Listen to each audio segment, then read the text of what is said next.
सो इस stellar transformation के आज के इस एपिसोड में ना काफी कुछ तुम्हें देखने को मिलने वाला है जिसमें कि काफी ज्यादा मजा आने वाला है। बट इससे पहले मेक श्योर कि तुमने इससे पहले का पार्ट जरूर देखा हो। अगर देख लिया है तो क्या बात है। चलो फिर अब इस वीडियो को शुरू करते हैं। सो इस पार्ट के स्टार्टिंग में एग्जैक्टली वही सीन से होती है जहाँ पे हमारा लास्ट पार्ट एंड हुआ था और हमने देखा था कि फाइनली जो मदर कल्ट्रन है उसके अंदर से द वेरी फर्स्ट जो सेलेस्टियल स्पिरिचुअल ट्रेजर है वो बाहर आ जाता है। लेकिन यहाँ पे जो जियांग फैन यानी कि मिस जियांग लियार का फादर वो यहाँ पे जियाओ हुओ यानी कि जियाओ नैन के फादर के साथ मिलकर गॉड रियलम के जितने भी गॉड किंग्स हैं इन सभी को अपनी साइड कर लेता है। और क्योंकि इनका इन्फ्लुएंस कुछ ज्यादा ही था तो इनके पास भी कोई ऑप्शन नहीं होता। साथ ही मास्टर जी को भी देखते हैं जो कि इन्हीं ट्रेजर्स के लिए आए थे। इस दौरान किन्मो ने बैकअप देने की कोशिश करता है लेकिन मास्टर जी मना कर देते हैं और कहने लगते हैं कि तुम बस लियार का वहाँ पे ख्याल रखो। इस दौरान फर्स्ट ट्रेजर जैसे अपीयर हो जाता है उसे ताशुरा गॉड रख लेता है जिसे कि द ब्लू स्काई सील कहा जाता है और उसे ही बस पता है कि आखिर इसकी ट्रू पोटेंशियल क्या है। लेकिन इस दौरान जो बाप लेवल का स्लॉटर वो मचाता है ना, लिटरली वो किसी को भी नहीं छोड़ता। जो भी उसके रास्ते में आने की कोशिश करता है उन्हें वो मौत के घाट उतार देता है। और बस एग्जैक्टली ऐसे ही जो वाटर गॉड थी ना उसके छोटे भाई को भी वो निपटा देता है जिसके चलते वो शॉक्ड हो जाती है और कम्प्लीटली स्पीचलेस हो चुकी थी। और अब आगे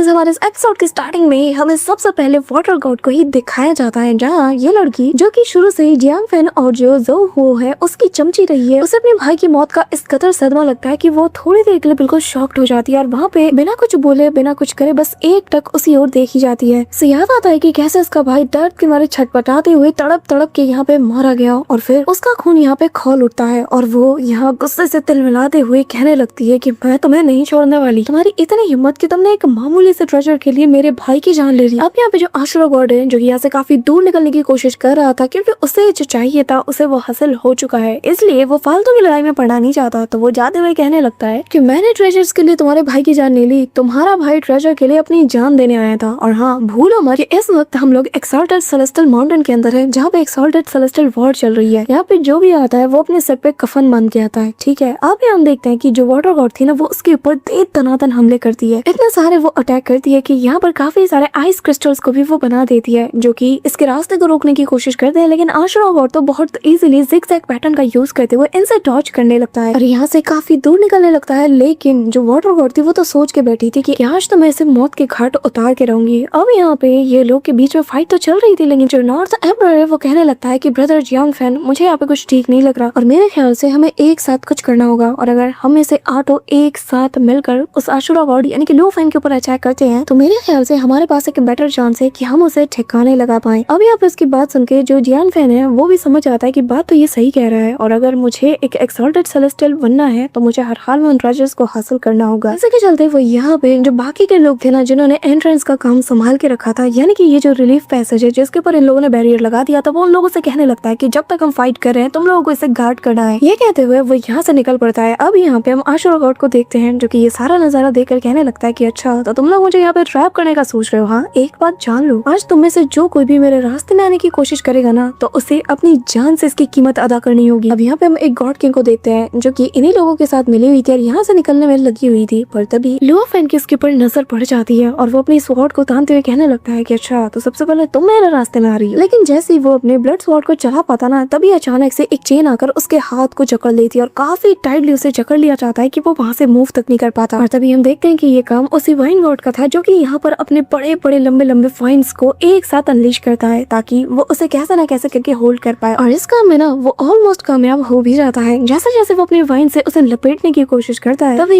यहाँ पे आशुरा गॉड भी अपनी फुल पावर के साथ उन्हें काटने में लग जाता है। लेकिन यहाँ पे ये सीन तो चल रहा था तभी जो वाटर गॉड होती है वो इसके सामने आ जाती है और वो वाटर पावर्स को अनलीश करते हुए उनसे एक जाइंट से वाटर बॉल को बनाती है और सीधा आशुरा गॉड यानी कि लो फैन की ओर थ्रो कर देती है। यहाँ आते साथ ही ये जो वाटर्स थे ना ये एक बैरियर चेन बैरियर जैसा शेप ले लेती है जो कि उसे पूरी तरीके से ऊपर से लेकर नीचे तक लपेटे हुई थी और इस दौरान वो वाइन्स भी से जकड़े हुए थे जिसके बाद यहाँ वो अपनी चेन्स के जरिए से भी उसे पूरी तरीके से बांध चुकी थी। अब यहाँ आशुरा गॉड यानी कि लो फैन समझ चुका था कि इस ट्रेजर के लिए ये लोग किसी भी हद तक जाने वाले हैं। यहाँ पे जियांग फैन तो सबसे ज्यादा खुश नजर आता है। वो कहने लगता है कि आशुरा गॉड किंग बता तुम्हें कैसा लग रहा है और आज तो तुमने साबित कर ही दिया कि जो तुम्हारे रास्ते में नहीं भी आ रहे तुम उन्हें भी अपने स्वार्थ के लिए मार दोगे। अब तभी वो बाकी के जो 8 रॉयल क्लैंस के मेंबर्स है ना, यानी कि जो बाकी के गॉड किंग्स हैं, उन सभी को भड़काना शुरू कर देता है और कहने लगता है कि देखा ना आप सभी ने कि कैसे आशुरा गॉड किंग पागल हो चुका है। वो तो गॉड रियलम के जो 8 रॉयल क्लैंस है उन सभी के गॉड किंग्स को मार के ही सांस लेगा, इसलिए ये हमारे डिवाइन रियलम के लिए बहुत बड़ा खतरा है, इसे तो हमें हर हाल में निपटाना होगा। अभी यहाँ पे जिस लेडी को वो मारने की कोशिश कर रहा था वो चली जाती है अपने पार्टनर के पास और वो भी इस बात से एग्री करता है। इस दौरान जो आशुरा गॉड किंग है उसे तो किसी बात से जर्रे बराबर भी फर्क नहीं पड़ता। वो यहाँ पे पागलों की तरह हंसते हुए कहने लगता है कि तुम लोगों की याददाश्त इतनी खराब कैसे हो सकती है? लगता है कि तुम भूल गए हो कि मैं कौन हूँ, भूल गए हो कि मैं लुओफेन इस डिवाइन रियलम में आने से पहले क्या था। तुम लोग कैसे भूल सकते हो कि मैंने आशुरा डेमोनिक दाव को कल्टीवेट किया है? हाँ, इतनी आसानी से भूल गई। ये कहते हुए वो और जोर जोर से हंसता है और फिर अपनी फुल किलिंग इंटेंट को अनलीश करते हुए यहाँ आशुरा डेमोनिक दाव के पावर को दिखाने के लिए वो प्रिपेयर हो जाता है और अगले ही पल वो एक झटके में ये तीनों बैरियर्स को ना वो डिस्ट्रॉय कर देता है। वाटर, वाइन्स और जो चेन्स थी ना, इन सभी को डिस्ट्रॉय करते हुए वो फ्री हो जाता है। यहाँ उसकी ऑरा फील करते साथ ही काफी सारे गॉड किंग्स तो इमीडिएटली पीछे हट जाते हैं, उनका संतुलन तक बिगड़ जाता है, इतना जोर का इनको झटका लगता है। तभी यहाँ पे जो ज़्याओ हुओ है यानी कि ज़्याओ नन का फादर, वो तक स्पीचलेस हो चुका था। जिसके साथ ही गाइस आशुरा गॉड किंग ने अपनी आशुरा डेमोनिक दाव की पावर को पूरी तरीके से अनलीश कर लिया था और इसका लुक भी ट्रांसफॉर्म होने लगता है और उसके आसपास जो डेमोनिक ऑरा थी वो भी काफी तेजी से कंडेंस होने लगती है, इतनी ज्यादा कि यहाँ का प्रेशर और ज्यादा इंक्रीज हो जाता है। इसका जो पावर लेवल है ये भी काफी तेजी से बूस्ट हो रहा था और जिसके साथ ही ये सारी जो एनर्जी थी वो अपनी बॉडी में से अब्सॉर्ब करने लगता है। यहाँ हमें इसके मसल्स का सीन दिखाया जाता है जो कि धीरे धीरे एक्सपेंड हो रहे थे। उसका माइटी फिगर अब रिवील होने लगता है और तभी वो दोनों हाथों से अपनी मुट्ठी को टाइट करते हुए इस पावर को फुल स्पीड के साथ अपनी बॉडी में अब्सॉर्ब करते हुए अब यहाँ पर अपने ट्रू फॉर्म को अनलीश करता है और वो चिल्लाते हुए एक तेज दहाड़ मारता है और अगले पर लेफ्ट साइड में 2 और हाथ आ जाते हैं। बिल्कुल राइट साइड में भी यही सीन था और 2 हाथ यहाँ पे भी निकल आते हैं। जियांग फैन ज़्याओ हुओ ये दोनों ये नजारा बिना पल के झपकाए बस देखे जा रहे थे। तभी यहाँ आशुरा गॉड किंग यानी कि लुओफेन अपनी पूरी फुल पीक की पावर को अनलीश करता है, जिसके चलते यहाँ पर एक ह्यूज एक्सप्लोजन होता है और ये एक्सप्लोजन का इम्पैक्ट इतना तगड़ा वाला था ना कि काफी सारे गॉड किंग वहीं पे ऑन द स्पॉट निपट जाते हैं। चारों ओर ब्लडी मिस्ट छा जाता है और किसी को भी आसपास कुछ भी नजर नहीं आता और यहाँ दूर से किन्यो जो कि ये सारा नजारा देखे जा रहा था उसे तो पहले ही पता था कि आशुरा गॉड किंग कितना ज्यादा पावरफुल है। अब उसने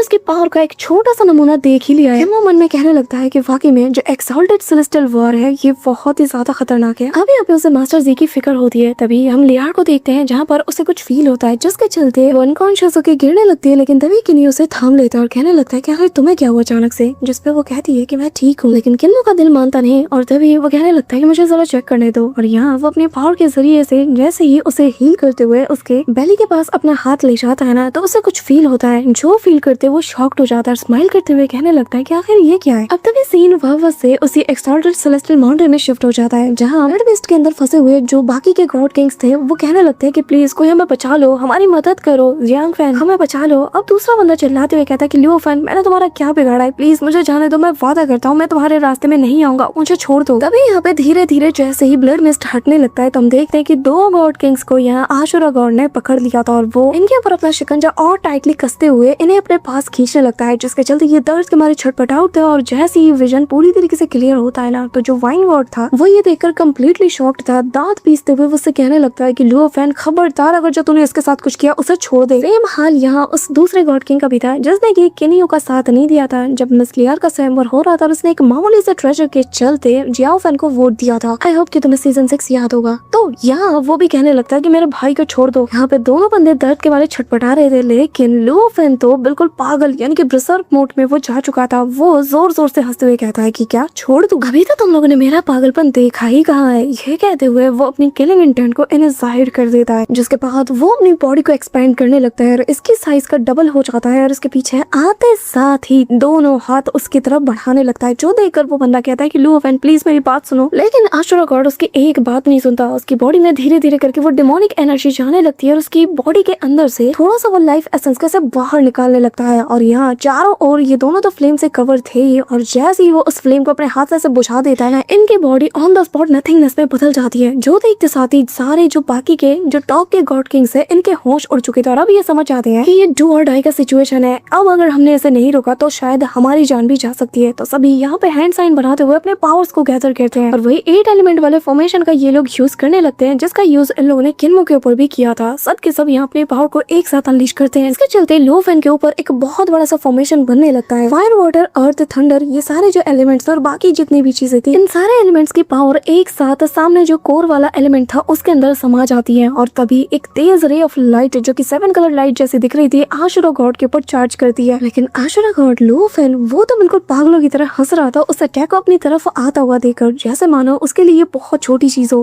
अब तभी यहाँ पर ये जो कंबाइंड अटैक था ना, ये कंबाइंड फोर्स सीधा आते साथ ही जो लुओफेन है इससे टकरा जाता है, यानी कि आशुरा गॉड से, और वो लिटरली अपनी दोनों बाहें फैलाकर बस इस अटैक को रोकने में लग जाता है। और यहाँ ये जो प्रेशर आशुरा गॉड के ऊपर पड़ रहा था ना, ये बहुत ज्यादा हैवी था उसके लिए, लेकिन वो चिल्लाते हुए चीखते हुए अपने 6 के 6 हाथों को एक साथ लगा देता है इस पावर को होल्ड करने में। लिटरली इसके हड्डियों के चटकने की आवाज तक आने लगती है, लेकिन वो अपना पूरा दमखम लगा देता है इसे होल्ड करने में। लेकिन अगले ही पल ये इस पावर को अपनी बॉडी के अंदर जाने देता है, जिसके चलते इसके अंदर जो इसका पावर था ना, ये पहले से और ज्यादा पीक लेवल पे पहुंच जाता है, जैसे कि इसकी इनर स्ट्रेंथ अब यहाँ जाग चुकी हो और अब उसे किसी चीज का डर नहीं, उसे मजा आ रहा था। और वो डेविलिश से स्माइल के साथ हंसते हुए कहने लगता है कि यस, यही तो चाहिए था मुझे। ये कहते हुए वो अपने एक एक करके सारे के सारे हाथ अब इस पावर के सामने कर देता है, विच मीन्स कि अभी इस पावर को काउंटर करने के लिए रेडी था और काफी ज्यादा एक्साइटेड होते हैं, सारे हाथों से प्रेशर डालते हुए इसे पीछे की ओर ढकेलने लगता है। लेकिन इसका दर लुओफेन चिल्लाते हुए प्रेशर डाल देता है कि वो इसे पुश करने के बजाय इसे तो वो बीच से ही क्रैक करना शुरू कर देता है, अपने नाखूनों को ऐसे गढ़ा के वो बीच से खींचते हुए इसके 2 टुकड़े कर देता है। और यहाँ पता है ये चाहता है जो पावर इम्पैक्ट अभी आशुरा गॉड के ऊपर पड़ रहा था ना, इस क्रैक को करने से पहले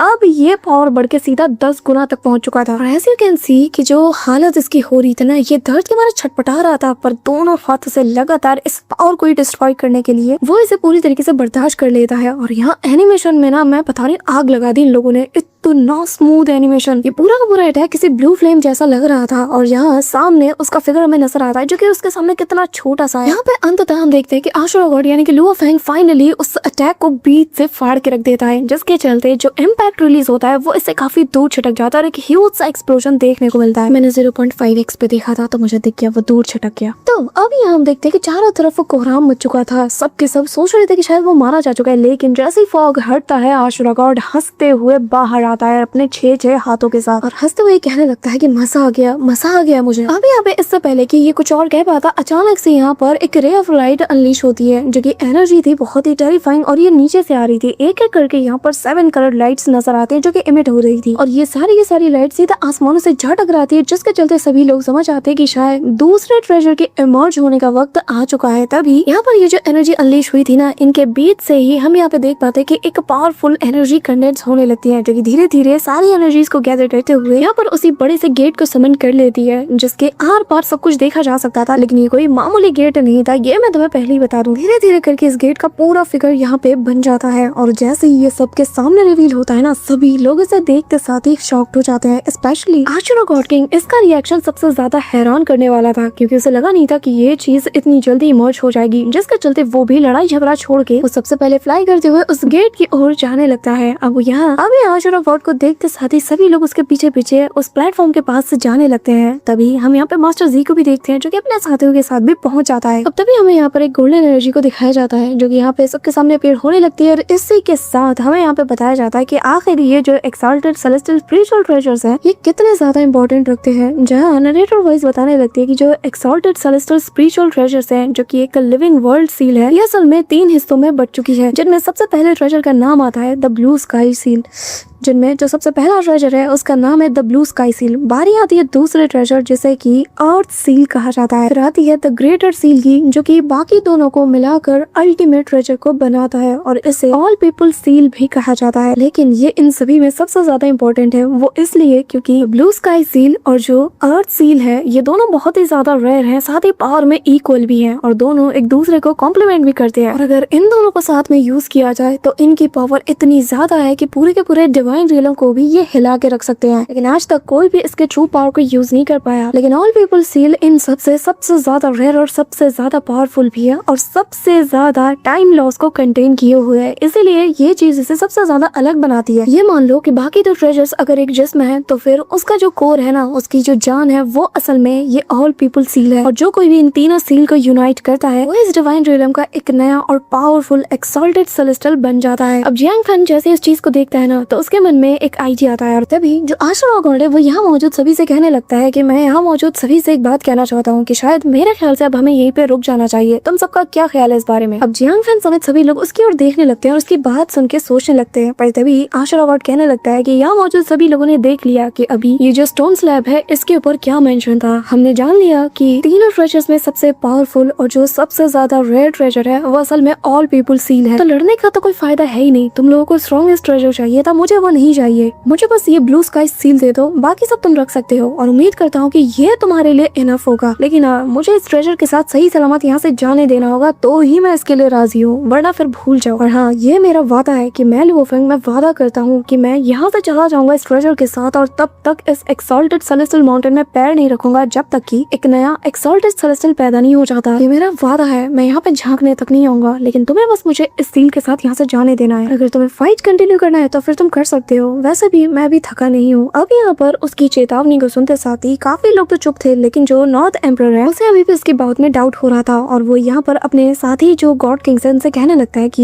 ये जो बात कह रहा है ये बहुत आसान लग रहा है, लेकिन मुझे बस इस बात का डर है कि अगर हमने इसकी बात मान ली और इसे इस ट्रेजर के साथ यहाँ से चुपचाप जाने दिया तो किसे पता कि ये झूठ बोले और इसी सेलेस्टियल माउंटेन के बाहर ही हमारा वेट करे। ऐसा भी तो हो सकता है कि पीठ पीछे ये हम पे हमला कर दे और बाकी के जो गॉड किंग्स है जो कि यहाँ से जाने की कोशिश करे उन पर भी हमला कर दे, कुछ भी हो सकता है। अब ये सुनकर जो बाकी के गॉड किंग्स थे उनमें भी कुछ डाउट्स जागने लगते हैं। वो लोग कहने लगते हैं कि हाँ बिल्कुल आपने सही कहा, अगर हमने इसको ऐसे ही यहाँ से जाने दिया तो किसे पता कि ये आगे चलकर कौन सी मुसीबत हमारे सिर ले आएगा। यहाँ पे जो वाटर गॉड और दुआनमू का कजन अंकल वो भी यहाँ पे मौजूद थे। बेसिकली इन लोगों ने अपनों को खोया है, वाटर गॉड ने तो लिटरली अपने छोटे भाई को खोया है, तो वो उसे जाने कैसे दे सकती थी। वो यहाँ पे अपोज करते हुए कहने लगती है कि इसने बहुत से मासूम लोगों को मारा है, इसे यहाँ से जाने देना बिल्कुल भी सही फैसला नहीं होगा उन लोगों के साथ जिन्हें इसने बेरहमी के साथ मार दिया है। हमें इंसाफ चाहिए। आखिर हम इसकी बात पे भरोसा कैसे कर सकते हैं? हमने अभी अभी देखा कि हमारे सामने इसने कितना बड़ा कत्लेआम किया है। अब यहाँ पर सुनकर दो धड़े बन जाते हैं, एक जो कि इसे जाने देना चाहती थी और एक ये कहते हैं कि नहीं इस पे भरोसा नहीं कर सकते। तभी यहाँ पे जो ओल्ड गॉड है वो कहने लगता है कि यही तो रीजन है कि जिसके चलते हमें इसे शायद जाने देना चाहिए, क्योंकि तुमने भी देखा कि कितने सारे लोगों ने आज अपनी जान गंवा दी, जिसका मतलब अब हम और जानों को यहाँ पे जाया होने नहीं दे सकते। अगर हमने इसे फोर्सफुली यहाँ पर रोकने की कोशिश की तो किसे पता अगली बारी शायद तुम्हारी हो या फिर तुम, हम में से कोई भी मर सकता है। वो तो अकेली जान है, उसका क्या होगा हमारा सोचो। दोनों तरफ के लोगों का ही नुकसान है, इसलिए सोच समझ के फैसला करो। अब यहाँ हम देखते हैं कि वुड गॉड जब ये सारी बातें बताता है ना तो अब सभी लोग एक दूसरे का मुंह देखने लगते हैं। जियान फैन यानी कि मिस जियांग ली का फादर जो है वो यहाँ पे ज़ोउ हुओ की तरफ देखने लगता है और यहाँ वो भी थोड़ा सोच में पड़ जाता है, जिसके साथ ही ये दोनों टेलीपैथी के थ्रू एक दूसरे से कम्युनिकेट करने लगते हैं और यहाँ पे वो बताने लगता है थंडर पनिशमेंट एक्सॉल्टेड सेलेस्टियल है, यानी कि जो मेरा फादर है उनकी मदद से हम बहुत इजीली इस चीज को हासिल कर सकते हैं, जिसका मतलब ये है कि हमें ज्यादा फिक्र करने की जरूरत नहीं है। जियांग फैन भी कहने लगता है कि हाँ अगर वो हमारी मदद करते हैं तो फिर जो ऑल पीपल सील है वो ऑलरेडी मेरा हुआ, जिसका मतलब अब हमें आशरा गॉड के साथ बेमतलब की फाइट करने की कोई जरूरत नहीं। क्या फायदा ऐसी फाइट का जब ऑलरेडी हम उसे जीत चुके हैं। लेकिन फिर भी इन सभी के सामने नाटक करते हुए ये लोग कहने लगते हैं कि एक बात बताओ, तुम ये जो बात कह रहे हो आखिर हम तुम्हारा भरोसा कैसे करें, तुम तो हमें धोखा भी दे सकते हो। अब ये सुनकर जो आशरा गॉड यानी कि लुओ फैन है वो हंसने लगता है और कहने लगता है कि वैसे मुझे इस बात का जवाब तो देना नहीं चाहिए, लेकिन फिर भी मैं लुओ फैन, मैं आज यहाँ पे कसम खाता हूँ कि एक बार मैं यहाँ से इस एक्सॉल्टेड सेलेस्टियल माउंटेन से बाहर जाऊँ तो मैं यहाँ पे तब तक कदम नहीं रखूंगा जब तक एक नया एक्सॉल्टेड सेलेस्टियल पैदा नहीं हो जाता, और अगर मैंने इस कसम को तोड़ा तो फिर हेवन एंड अर्थ मुझे पनिश करेगा। ये सुनते साथ ही जियांग फैन काफी ज्यादा खुश हो जाता है। वो सभी की ओर देखता है, सभी लोग हाँ में जवाब देते हैं, जिसके चलते अब वो यहाँ पर जो एंट्रेंस था उसका दरवाजा वो खोल देता है। जो देखते साथ ही आशरा गॉड यहाँ पे हंसता है और वो इमीडिएटली यहाँ से 9-11 हो जाता है अपने साथियों के साथ। अब तभी हम यहाँ पे मास्टर जी को देखते हैं जहाँ पर वो बैम्बू फॉरेस्ट गॉड की ओर देखने लगते हैं, जो कि बताने लगता है कि लुओ फेंग अभी अभी यहाँ से निकला है, लेकिन उसके जाते साथ ही जो 8 स्कैर्ड एम्परर्स हैं वो ऑलरेडी 3 धड़ों में डिवाइड हो चुके हैं। जरा इनकी तरफ देखो, इनकी नीयत तो ऑलरेडी बदल चुकी है और अब इन सभी को अपने लिए ट्रेजर्स की दरकार है। और ये चीज इस बात को दर्शाता है कि भले ही ये लोग जितना मर्जी शो ऑफ कर ले कि हम लोग एक दूसरे के बहुत क्लोज हैं, लेकिन जो एक्सॉल्टेड सेलेस्टियल टाइटल है ये इतना ज्यादा अट्रैक्टिव है कि कोई भी इससे मुंह नहीं फेर सकता। और बस इसी पल का तो हम इंतजार कर रहे थे। यहाँ में दिखाया जाता है कि एक एक करके सच में सारे के सारे ग्रुप्स बढ़ चुके थे। अब तभी सीन शिफ्ट होता है और हमें किन्यू और मिस लियार का सीन दिखाया जाता है, जहाँ किन्यू और मिस लियार दोनों काफी ज्यादा खुश लग रहे थे क्योंकि किनशी का अब दूसरा भाई या फिर बहन आने वाली है। मतलब क्या यार, 2 हफ्ते पहले ही तभी हमने देखा था। बेचारे हम फैंस तो किनशी को अच्छे से देख भी नहीं पाए और अब दूसरा। इसलिए गाइस मैंने तुम लोगों से कहा था कि सीजन 7 की जो स्टोरी है ना इसे काफी ज्यादा पेस अप किया गया है। अभी हम देखते हैं कि मिस लियार जो कि अपने बेली को सहला रही थी उसे देखकर किन्यू उससे कहने लगता है कि किसने सोचा था कि जो सेकंड ब्रदर है उन्होंने जो कुछ कहा था वो सच होगा, ये दिन इतनी जल्दी हमारी जिंदगी में आएगा, किसने सोचा था। अब यहाँ पे जो लियार है वो कहने लगती है कि मैं उम्मीद करती हूँ कि ये किंशी जैसा बिल्कुल भी मुझसे इंतजार नहीं करवाएगा। तभी यहाँ पे किंशी भी आ जाता है और वो काफी ज्यादा एक्साइटेड नजर आ रहा था क्योंकि उसे भी खबर लग चुकी थी कि बहुत ही जल्द उसका भाई या बहन आने वाला है। वो किन्मो से कहने लगता है कि फादर क्या ये बात सच है, जिस पे लियार हाँ में जवाब देती है। ये सुनते साथ ही किंशी इनके बीच जाके बैठ जाता है, कहने लगता है कि फिर तो मैं अब घर से कहीं भी नहीं जाने वाला, एक कदम यहाँ से बाहर नहीं रखूंगा, मैं तब तक यहीं पे रहूंगा जब तक कि बेबी आ नहीं जाता। सुनकर लियार और किन्यू काफी ज्यादा हंसने लगते हैं और इसी सीन के साथ हमारा आज का ये पार्ट एंड होता है। लेकिन इसके नेक्स्ट पार्ट में यानी कि नेक्स्ट एपिसोड में असली फाइट है वो शुरू हो जाएगी और जिसे देख के ना तुम्हें स्वाद आ जाएगा। तो मिलते हैं मैं तुमसे परफेक्ट वर्ल्ड की वीडियो के साथ, तब तक के लिए बाय।